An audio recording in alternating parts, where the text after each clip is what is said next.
আল্লাহ রাসূল সাল্লাল্লাহু আলাইহি ওয়াসাল্লাম যখন তিনি নবুয়ত প্রাপ্ত হলেন, নবুয়ত প্রাপ্তি লাভ করার পরে বিশ্বনবী মুহাম্মদুর রাসূলুল্লাহ সাল্লাল্লাহু আলাইহি ওয়াসাল্লাম মানুষদের ভিতরে দাওয়াত দেওয়ার জন্য যখন গেলেন, কেননা ইসলাম ধর্ম গ্রহণ করার পরে বসে থাকা যাবে না।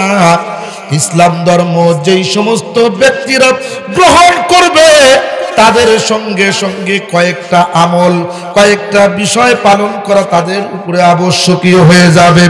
বন্ধুগণ আমার, একটা উদাহরণ দিলে ভালো বুঝবেন।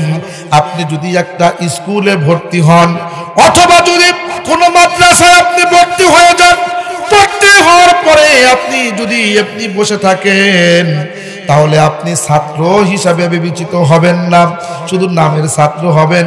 পরীক্ষায় গেলে আপনি ফেল মেরে যাবেন যদি পড়াশোনা না করেন। আর নিয়মিত ক্লাস যদি আপনি না করেন, যদি না জান, আপনার নামটা কেটে দেওয়া হবে। বন্ধুগণ আমার, ছাত্র তো সেই হয় যিনি মাদ্রাসায় ভর্তি হওয়ার পরে নিয়মিত ক্লাস করে, নিয়মিত পড়াশোনা করে, রাত্রি জাগরণ করে পড়াশোনা করে, ওস্তাদের হুকুম পালন করে, সেই তো হয় ছাত্র। কথা বলুন ঠিক কি না? ওই ছাত্রটা যখন নিজের সমস্ত জিম্মাদারি যখন পালন করে, ভালোভাবে পড়াশোনা করে যখন পরীক্ষার ভিতরে উত্তীর্ণ হয়, ওস্তাদ খুশি হয়ে তাকে মাদ্রাসার পক্ষ থেকে তাকে পুরস্কৃত করে। কথা কন ঠিক কি না? বন্ধুগণ আমার, আপনি যখন ইসলাম ধর্ম গ্রহণ করলেন, অনুরূপ ভাবে আপনি ইসলাম ধর্ম গ্রহণ করার পরে আপনি যদি আমল যদি না চালিয়ে যান, আমল যদি আপনি না করেন, তাহলে আপনি শুধুমাত্র নামকে ওয়াস্তে মুসলমান হয়েছেন। কেননা যখন আপনি ইসলাম ধর্ম গ্রহণ করেছেন, সঙ্গে সঙ্গে আপনার উপরে নামাজ ফরজ হয়েছে। কথা বলুন ঠিক কিনা? আপনার উপরে রোজা ফরজ হয়ে গিয়েছে। আপনি যখন ইসলাম ধর্ম আপনি গ্রহণ করেছেন, সঙ্গে সঙ্গে আপনার উপরে মালদার হলে যাকাত দেওয়া ওয়াজিব হয়েছে, ফরজ হয়েছে। কথা কন ঠিক কিনা? বন্ধুগণ আমার, ছাত্র হওয়ার পরে যেরকম ভাবে তাকে পড়তে হয়, অনুরূপ ভাবে ইসলাম ধর্ম গ্রহণ করার পরে তাকেও আমল করতে হয়। ছাত্র হওয়ার পরে ক্লাস না করে, পড়াশোনা না করলে সে যেমন ফেল মেরে যায় পরীক্ষার ভিতরে, ইসলাম ধর্ম গ্রহণ করার পরে আমল যদি আপনি না করেন, তাহলে আপনি ইসলাম ধর্মের ভিতরেও ফেল মেরে গেলেন, একদম নিম্নমানের মুসলমান হয়ে গেলেন। আপনি যদি ভালোভাবে আমল আখলাক যদি না করেন, আপনি যদি সঠিকভাবে ইসলামের প্রতি যদি না চলেন, আপনার নামটা আর মুসলমান থাকে না। বন্ধুগণ আমার, সেই জন্য ইসলাম ধর্ম গ্রহণ করার পরে আপনাকে আমল করতে হবে। কথা বলেন ঠিক কি না? অপর ভাইকে নামাজের কথা আপনাকে বলতে হবে, অপর ভাইকে আপনাকে ইসলামের দাওয়াত দিতে হবে, ভালো কাজের জন্য আদেশ করতে হবে, খারাপ কাজে আপনাকে নিষেধ করতে হবে। এই কাজগুলো অটোমেটিকলি আপনার উপরে দায়িত্ব এসে যায়। কথা বলেন ঠিক কি না? আমি আপনাদের মাঝে অত্যন্ত অতীব সহজ এবং পরিচিত একটা সূরা আপনাদের মাঝে তেলাওয়াত করেছি। আমার মনে হয় একজন মানুষ অশিক্ষিত হতে পারে, একজন মানুষ মূর্খ হতে পারে, কোরআন পড়া না জানতে পারে, কিন্তু এমন একটা সূরা আমি তেলাওয়াত করেছি যে সূরাটা পড়তে পারে। সেই সূরাটার নাম কি? সেই সূরাটার নাম হলো, আচ্ছা আমি দোয়া করে দেব ইনশাআল্লাহ, দেখে দিলাম। এই সূরাটা পবিত্র কোরআনে কারীমের 114টা সূরার মধ্য থেকে 108 নাম্বার সূরা। কয় নাম্বার সূরা? জোরে বলুন, কয় নাম্বার সূরা? 108। সূরাটার নাম হচ্ছে সূরাতুল কাউসার। জোরে বলুন কি নাম? জোরে বলুন কি নাম? সূরাতুল কাউসার। আমার সাথে সাথে পড়ুন। আমার বন্ধুগণ, আল্লাহ রাব্বুল আলামিন অত্যন্ত সুন্দর করে পবিত্র কোরআনে কারীমের ভিতরে সবচেয়ে ছোট সূরা যেটা আমরা জানি, আল্লাহ পাক ইরশাদ করেন, ইন্না আ'তাইনাকাল কাউসার ফাসাল্লি লিরাব্বিকা ওয়ানহার ইন্না শানিআকা হুয়াল আবতার। জোরে জোরে বলি আল্লাহু আকবার। বন্ধুগণ আমার, ভূমিকাতে আপনাদের সময় নষ্ট করতে চাই না। আল্লাহ রাব্বুল আলামিন এই পবিত্র কোরআনে কারীম মানব জাতির হেদায়েতের জন্য পাঠিয়েছেন। আল্লাহ রাব্বুল আলামিন এই কোরআনে কারীমের ভিতরে সবচাইতে সহজ এবং সবচাইতে ছোট একটা সূরা মানুষদেরকে জানানি দিচ্ছেন। আপনারা যারা পড়লেন, বলুন তো আপনাদের কাছে এই সূরাটা কঠিন না সহজ? জোরে কোন, কঠিন না সহজ? অতীব সহজ। আমরা চোখ বন্ধ করে পড়তে পারি, এদিকে তাকায়া পড়তে পারি, ওদিকে তাকায়া পড়তে পারি। নামাজের ভিতরে এর চাইতে ছোট কোনো সূরা হয় না বন্ধুগণ আমার। কিন্তু এই সূরাটার ভিতরে আল্লাহ রাব্বুল আলামিন কি বললেন, কেনই বা নাজিল করলেন, জানা দরকার আছে না নাই? জোরে বলুন, আছে না নাই? বন্ধুগণ আমার, আপনারা যেমন তাকবীর দিলেন, তাকবীরের কারণে এই অত্র এলাকার মধ্য থেকে যেই শয়তান নামক বস্তুটা ছিল, সেই শয়তানটা দূরে চলে গেল। সেই শয়তানটা অনেক দূর পর্যন্ত চলে গেল, কিন্তু আমরা শুধুমাত্র ওই শয়তানটা তাড়াইতে পেরেছি। কিন্তু আরো কয়েক ধরনের শয়তান আছে, সেইটা তো আমরা তাড়াইতে পারি নাই। কথা বলেন ঠিক কিনা? শয়তান আমরা শুধু দেখি, আমরা শুধু বলি জিনের ভিতরে শয়তান রয়েছে, খবিসের ভিতরে শয়তান রয়েছে, এই সমস্ত কথাগুলো চিন্তা করি। কিন্তু মানুষের ভিতরে যে শয়তান আছে, এই জিনিসটা আমরা কখনো চিন্তা করি না। আল্লাহ রাব্বুল আলামিন অত্যন্ত সুন্দর করে বলেন, হে নবী আপনি পড়ুন, কুল আউযু বিরাব্বিন নাস মালিকিন নাস ইলাহিন নাস মিন শাররিল ওয়াসওয়াসিল খান্নাস الذي يوسوس في صدور الناس من الجنة والناس। আল্লাহু আকবার। আল্লাহ বললেন, অত্যন্ত সুন্দর করে বললেন, মিনাল জিন্নাতি ওয়ান নাস, মানুষের মধ্যেও শয়তান আছে, জিনের মধ্যেও শয়তান আছে। আল্লাহু আকবারের ধ্বনি দিয়ে আমরা জিন শয়তানকে তাড়াইলাম, ইবলিস শয়তানকে তাড়াইলাম, কিন্তু মানুষ রূপী শয়তানকে আমরা তাড়াইতে পারি নাই। কথা কোন ঠিক কিনা? মানুষ রূপী শয়তান যুগে যুগে ছিল, যুগে যুগে থাকবে, যুগে যুগে ইসলামের ক্ষতি করতে চাইবে। এই মানুষ রূপী শয়তানের জন্য আউযু বিল্লাহর সূরা পড়ে কোনো কাজ হবে না। এদের জন্য লিল্লাহে তাকবীর দিয়ে মাঠে নামতে হবে এবং এদের কড়া প্রতিবাদ করতে হবে। হতে পারে এটার জন্য আল্লাহর রাস্তায় জীবনও যাইতে পারে। সাহাবায়ে কেরাম যেমন জীবন দিয়েছেন, অনুরূপভাবে আমাদেরও জীবন যাইতে পারে, কিন্তু মানুষ রূপী শয়তানকেও তথাপি তাড়াইতে হবে। কথা কোন ঠিক কিনা? মানব রূপী শয়তান সে যুগেও ছিল, এ যুগেও আছে না নাই? কথা বলেন, আছে না নাই? মুসা আলাইহিস সালামের জামানায় মানব রূপী শয়তান ছিল, তার নামটা কি? মুসা আলাইহিস সালামের জামানায় মানুষ রূপী একজন বড় শয়তান ছিল, তার নাম কি? ফেরাউন। জোরে বলুন, কি নাম? আপনারা কি তাকে মানুষ কইবেন না শয়তান কইবেন? জোরে কোন। যে নবীরে দাওয়া দিছে, নবীরে দাওয়া একদম সাগরের পার পর্যন্ত নিয়ে গেছে, তার আপনি মানুষ বলবেন? মানুষ বলবেন? সে মানুষ হতে পারে না। বন্ধুগণ আমার, ইব্রাহিম পয়গম্বরের জামানায় মানবরূপী যিনি শয়তান ছিলেন, তার নাম কি? নমরুদের নাম শোনেন নাই? নমরুদের নাম শোনেন নাই? তার নাম কি? নমরুদ। আমরা জানতে পারলাম ইব্রাহিম আলাইহিস সালামের জামানায় মানবরূপী শয়তানের লিডার যে ছিল, তার নাম কি ছিল? নমরুদ।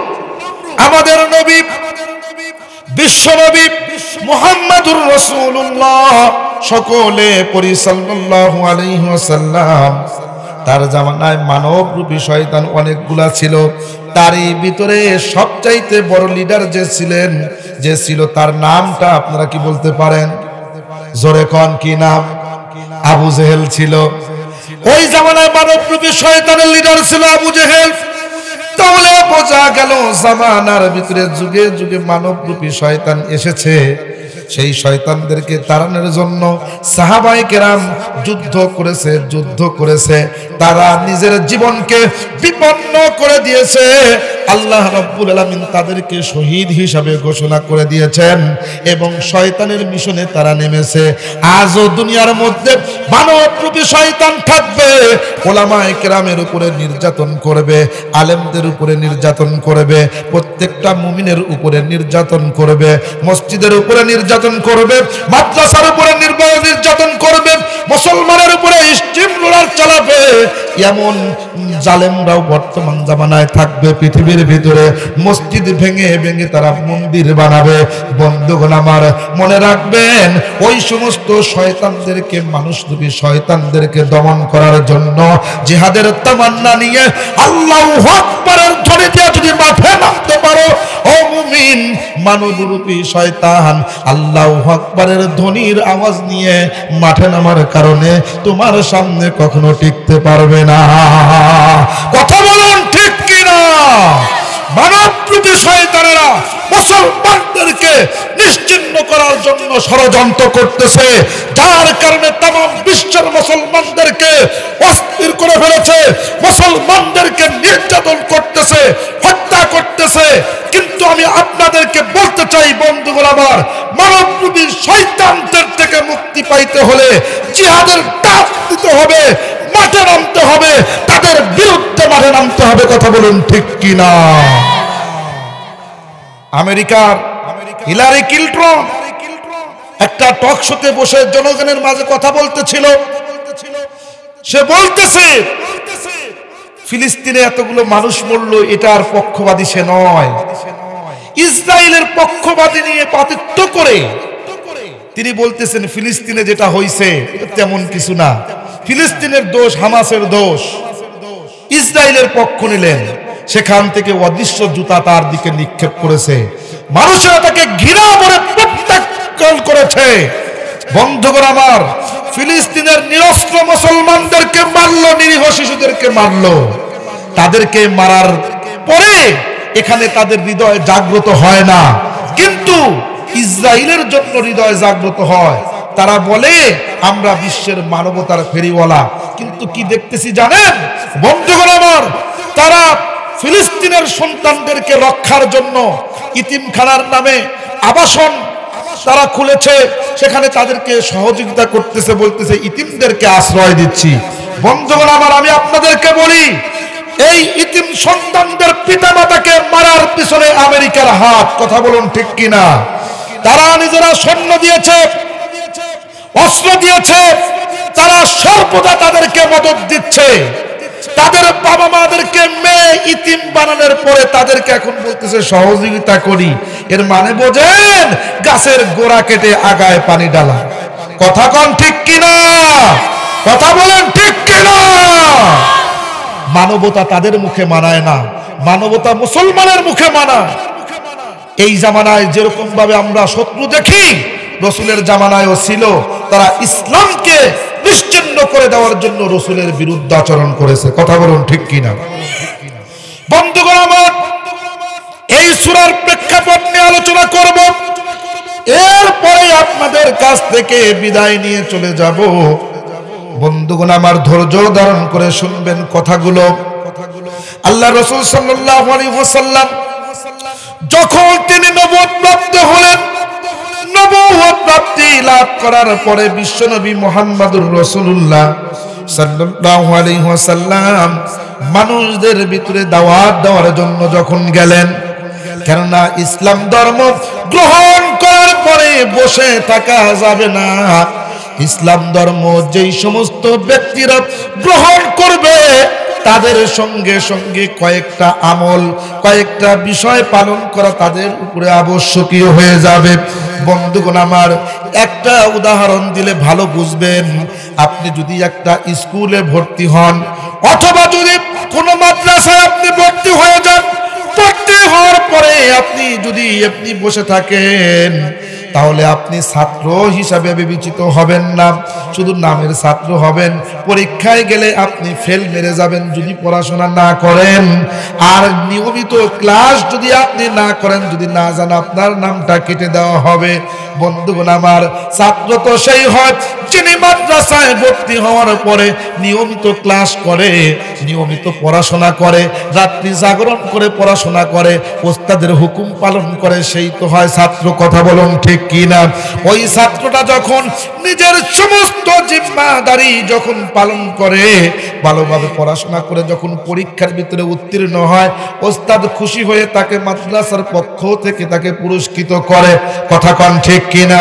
বন্ধুগণ আমার, আপনি যখন ইসলাম ধর্ম গ্রহণ করলেন, অনুরূপ ভাবে আপনি ইসলাম ধর্ম গ্রহণ করার পরে আপনি যদি আমল যদি না চালিয়ে যান, আমল যদি আপনি না করেন, তাহলে আপনি শুধুমাত্র নামকে ওয়াস্তে মুসলমান হয়েছেন। কেননা যখন আপনি ইসলাম ধর্ম গ্রহণ করেছেন, সঙ্গে সঙ্গে আপনার উপরে নামাজ ফরজ হয়েছে। কথা বলুন ঠিক কিনা? আপনার উপরে রোজা ফরজ হয়ে গিয়েছে। আপনি যখন ইসলাম ধর্ম আপনি গ্রহণ করেছেন, সঙ্গে সঙ্গে আপনার উপরে মালদার হলে যাকাত দেওয়া ওয়াজিব হয়েছে, ফরজ হয়েছে। কথা কন ঠিক কিনা? বন্ধুগণ আমার, ছাত্র হওয়ার পরে যেরকম ভাবে তাকে পড়তে হয়, অনুরূপ ভাবে ইসলাম ধর্ম গ্রহণ করার পরে তাকেও আমল করতে হয়। ছাত্র হওয়ার পরে ক্লাস না করে, পড়াশোনা না করলে সে যেমন ফেল মেরে যায় পরীক্ষার ভিতরে, ইসলাম ধর্ম গ্রহণ করার পরে আমল যদি আপনি না করেন, তাহলে আপনি ইসলাম ধর্মের ভিতরেও ফেল মেরে গেলেন, একদম নিম্নমানের মুসলমান হয়ে গেলেন। আপনি যদি ভালোভাবে আমল আখলাক যদি না করেন, আপনি যদি সঠিকভাবে ইসলামের প্রতি যদি না চলেন, আপনার নামটা আর মুসলমান থাকে না। বন্ধুগণ আমার, সেই জন্য ইসলাম ধর্ম গ্রহণ করার পরে আপনাকে আমল করতে হবে। কথা বলেন ঠিক কি না? অপর ভাইকে নামাজের কথা আপনাকে বলতে হবে, অপর ভাইকে আপনাকে ইসলামের দাওয়াত দিতে হবে, ভালো কাজের জন্য আদেশ করতে হবে, খারাপ কাজে আপনাকে নিষেধ করতে হবে। এই কাজগুলো অটোমেটিকলি আপনার উপরে দায়িত্ব এসে যায়। কথা বলেন ঠিক কি না? আল্লাহ রাসূল সাল্লাল্লাহু আলাইহি ওয়াসাল্লাম যেহেতু মানব জাতির জন্য রহমত, আমার আল্লাহ রাব্বুল আলামিন বলেন, ওয়া মা আরসালনাকা ইল্লা রাহমাতাল লিল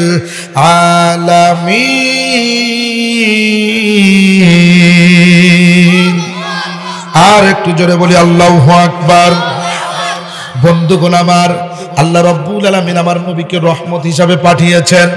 আমার নবী ইসলাম ধর্ম গ্রহণ করে বসে থাকলেন না, বিশ্ব নবী দাওয়াত দিতেছিলেন।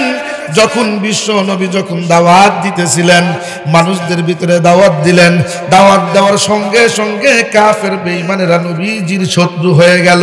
বন্ধুগণ আমার, যতদিন বিশ্ব নবী কাফেরদের ভিতরে ইসলামের দাওয়াত দেন নাই, ততদিন পর্যন্ত নবীকে তারা আমিন বলেছে, সদিক বলেছে, বিশ্বাসী বলেছে, বিশ্ব নবীকে সবচাইতে বেশি ভালোবেসেছে। কিন্তু যখনই নবীজি তাদেরকে ইসলামের জন্য দাওয়াত দিলেন, ওই সময় থেকে বিশ্ব নবীর শত্রু তারা হয়ে গেল। বিশ্ব নবীকে নানাভাবে কষ্ট দেওয়া তারা আরম্ভ করে দিল। আল্লাহ রাসূল সাল্লাল্লাহু আলাইহি ওয়াসাল্লামকে যখন কষ্ট দেওয়া আরম্ভ করলে, আল্লাহর রাসূল সাল্লাল্লাহু আলাইহি ওয়াসাল্লাম তিনি ধৈর্য ধারণ করতেন, ধৈর্য ধারণ করতেন। ওই সময় কোনো প্রতিবাদ করেন নাই। কিন্তু দেখা গেল বিশ্ব নবীকে কোনো মুহূর্তে বিশ্ব নবীকে পাথর নিক্ষেপ করা হতো, কোনো মুহূর্তে তাকে প্রহার করা হতো। বন্ধুগণ আমার, আপনারা জেনেছেন তায়েফের ময়দানে আমার নবীকে কত কষ্ট দেওয়া হয়েছে। তায়েফের ময়দানে আমার নবীকে অত্যন্ত কষ্ট দেওয়া হয়েছে, কিন্তু আমার রাসূল ধৈর্য ধারণ করেছেন। ধৈর্য ধারণ করেছেন, বিচলিত হন নাই। কিন্তু আল্লাহর রাসূল সাল্লাল্লাহু আলাইহি ওয়াসাল্লামের নামে আরেকটা ষড়যন্ত্র হয়ে গেল। কাফেররা বলা বলি করা আরম্ভ করলো, মুহাম্মদকে নিষেধ করার কোনো প্রয়োজন নাই, মুহাম্মদকে না করার কোনো প্রয়োজন নাই, কেননা আমরা দেখতেছি মুহাম্মাদের কোনো ছেলে সন্তান নাই। সন্তান যারা ছিল তারা তো ছোট্টবেলায় মারা গেছে। কাসেম যে ছিল কাসেমও মারা গেছে। নবীজির আর একটা ছেলে ছিল তহের, সে তহেরও মারা গেছে। আল্লাহ রাসূল সাল্লাল্লাহু আলাইহি ওয়াসাল্লামের তো কোনো ছেলে নাই, মারা গেছে। আমাদের পৃথিবীর ভিতরে নিয়ম হলো ছেলের থেকে মানুষের বংশ বিস্তার হয়, মেয়ের থেকে নয়। কথা বলেন ঠিক কিনা? কথা বলেন ঠিক কিনা? ছেলের থেকে বংশ বিস্তার হয়, বাবার থেকে বংশ বিস্তার হয়। এইবার কাফেররা বলতেছে মুহাম্মাদুর রাসূলুল্লাহ সাল্লাল্লাহু আলাইহি ওয়াসাল্লাম যিনি নবুয়ত দাবি করেন তেনার তো কোনো ছেলে নাই, সুতরাং আল্লাহর রাসূল যখন ইন্তেকাল করবেন তখন এই ইসলাম ধর্ম এমনি এমনি বন্ধ হয়ে যাবে। ইসলাম কি হয়ে যাবে? এমনি বন্ধ হয়ে যাবে। কেননা ছেলে থাকলে বাবার কাজটা না ছেলে করবে। আমরা দেখি দাউদ আলাইহিস সালাম নবী, তার ছেলে সুলাইমান আলাইহিস সালাম তিনিও নবী। সুবহানাল্লাহ বলেন, আর একটু জোরে কোন সুবহানাল্লাহ। আমরা দেখি হযরত জাকারিয়া আলাইহিস সালাম নবী, তার ছেলে ইয়াহইয়া আলাইহিস সালাম নবী। সুবহানাল্লাহ বলেন। আমরা দেখি ইব্রাহিম আলাইহিস সালাম নবী, তার ছেলে ইসমাঈল আলাইহিস সালাম তিনিও নবী। সুবহানাল্লাহ বলেন। বন্ধুগণ আমার, আমরা দেখি হযরত ইয়াকুব আলাইহিস সালাম নবী, তার ছেলে ইউসুফ আলাইহিস সালাম নবী। সুবহানাল্লাহ। তাহলে নবীর ছেলে নবী হচ্ছে, আমরা দেখছি নবীর ছেলের থেকে নবীর বংশটা বেড়ে যাচ্ছে। কিন্তু মুহাম্মদ সাল্লাল্লাহু আলাইহি ওয়াসাল্লামের তো কন্যা, চারটা কন্যা, ফাতেমা, জয়নব, রুকাইয়া, কুলসুম, কন্যা। এদেরকে বিবাহ দিলে এদের থেকে তো আর বংশ বিস্তার হচ্ছে না। তো সুতরাং নবীর যেহেতু ছেলে বেঁচে নাই, তাহলে বংশের প্রদীপ তো এমনি নেমে যাবে, একে মারার কোনো দরকার নাই। এই কথা যখন বলল, এবং তারা সকলে বলতেছে যে বিশ্ব নবী তিনি হলেন একজন আটখুরা নবী, তার বংশের বাতি দেওয়ার মতো কোনো মানুষ নাই। নাউজুবিল্লাহ বলেন, আর একটু যেরকম নাউজুবিল্লাহ। তাহলে আমাদের দেশে ছেলেদের থেকে বংশ বিস্তার হয়, বাবার পরিচয় থেকে সন্তান হয়। কিন্তু পৃথিবীর অবস্থা বর্তমান দেশে এমন এসে গেছে, বাবার পরিচয় দিতেও মানুষ হিমশিম খায়। আমি আশ্চর্য হয়েছি। আপনারা ভালো বুঝবেন, যেহেতু অনেকেই যুবকেরা এখানে আছেন। আজকে আমি খবরে দেখলাম ইন্টারনেটে, বাংলাদেশের শরীয়তপুর জেলায় একটা মেয়ে, নাম হলো তার ফাতেমা। এই মেয়েটার দুই স্বামী। নাউজুবিল্লাহ বলেন। কয় স্বামী? দুই স্বামী। দুজন স্বামী আছে, একটা বাচ্চা হয়েছে। এই মেয়েকে সাংবাদিকরা প্রশ্ন করলো, এই সন্তানটা কোন স্বামীর থেকে? আপনারা আজকেই সার্চ করে দেখতে পারবেন। নাগরিক টেলিভিশনে এসেছে, এশিয়ান টিভিতে এসেছে, ইউটিউবে আপনারা সার্চ করে দেখতে পারেন। সে বলতেছে এই সন্তানটার বাবাকে আমি বলতে পারবো না।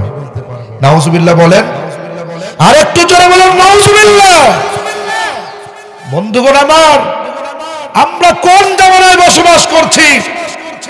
বাংলাদেশের শরীয়তপুর জেলা, নাম হলো শরীয়তপুর, কিন্তু শরীয়তের কিছু আছে এখানে এদের ভিতরে?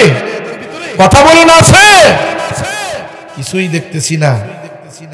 এই মেয়েটা একটা ছেলের সাথে বিবাহ করেছিল, সেখান থেকে কিছুদিন ঘর সংসার করার পরে আবু হানিফের সাথে তালাক না দিয়ে শরীয়তপুরের সেই আল আমিনের সাথে বিবাহ বসেছে।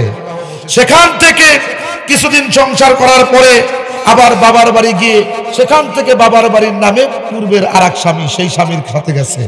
এরকম ভাবে মেয়েটা লাইভে স্বীকার করতেছে যে ও স্বামীর সাথেও সহবাস করেছি, এখানেও থেকেছি, দুজনের সাথেই থেকেছি। এখন আমার যে বাচ্চা হয়েছে, দুজন স্বামী বলতেছে বাচ্চা আমার, এ বলতেছে বাচ্চা আমার, এ বলে বাচ্চা আমার। এখন বাচ্চাটা কার এইটা মেয়ে নিজেও জানে না। নাউজুবিল্লাহ বলেন। সেজন্য ডিএনএ টেস্ট করা লাগতেছে। বন্ধুগণ আমার, আপনাদের মাঝে বলতে চাই, বাবার থেকে সন্তানের বংশটা বিস্তার হয়ে যায়। ইসলামের ভিতরে এই জন্যই তো বিধানটা দেওয়া হয়েছে, একজন পুরুষ 4টা বিবাহ করতে পারলেও একজন নারী 4টা স্বামীকে গ্রহণ করতে পারবে না।